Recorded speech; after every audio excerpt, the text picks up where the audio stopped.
Hi hello నమస్తే welcome to Suvarna media నేను మీ శ్యామ్. ఈ రోజు అయితే కార్తీక దీపం సీజన్ అనేది 2 అనేది స్టార్ట్ అవడం జరుగుతుంది. దానికి సంబంధించి ప్రొడ్యూసర్ గారు ఈ రోజు మనతో ఉన్నారు. ఆమెను అడిగి తెలుసుకుందాం ఎలా సెలబ్రేషన్ చేసుకుంటాం. మేడం చెప్పండి మేడం ఎలా చేసుకుంటారు? ఇది చాలా బాగుందండి. First time the media TV సీరియల్కి ఒక ఇంత ప్రమోషన్ తీసుకురావడం, అది స్టార్ మా ఛానల్ వాళ్ళే దాన్ని ప్రమోట్ చేస్తున్నారు. అది వాళ్ళ ప్రోడక్ట్, మేము ఎగ్జిక్యూట్ చేస్తున్నాము. యాజ్ ఎ ప్రొడ్యూసర్ మేము చాలా షోస్ చేసాం. దీనికి వచ్చిన అంత రీచ్ దేనికి లేదు. అంటే జనరల్గా సినిమాకి వచ్చేటప్పటికి ప్రొడ్యూసర్స్ వచ్చేటప్పటికి చాలా అంటే చాలా బడ్జెట్ అది పెట్టుకొని ఒక్కటంటే సినిమాకి దీనికి తేడా లేదు.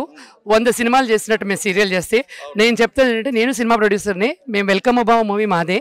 ఓకే, ఆ సినిమా చేసి దీంతో ఎక్స్పీరియన్స్ పోల్చుకుంటే టీవీ సీరియల్స్ వాళ్ళు సినిమాలు అద్భుతంగా చేయగలరు. టీవీ సీరియల్ సినిమా ప్రొడ్యూసర్ని ఒక అంటే ఏదో తక్కువగా చూడాల్సిన అవసరం అయితే లేదు. మేము 100 సినిమాలు ప్రొడ్యూస్ చేసినట్లు లెక్క. ఇప్పుడున్న సిచ్యువేషన్లో అయితే మాత్రం టీవీ సీరియల్లో టాప్ ప్రొడ్యూసింగ్ కానీ లేదంటే టాప్ స్క్రీనింగ్ కానీ ఇదైతే మన కార్తీక దీపం అనేది. అవును, చాలా హ్యాపీగా ఉందండి. ఇది చాలా ఎగ్జైటెడ్గా హ్యాపీగా ఉంది. కానీ ఆ రీచ్ మీరు ఇచ్చిన దానికి రీచ్ అవ్వాలని నేను ట్రై చేస్తాను. Okay, thank you. ఓకే.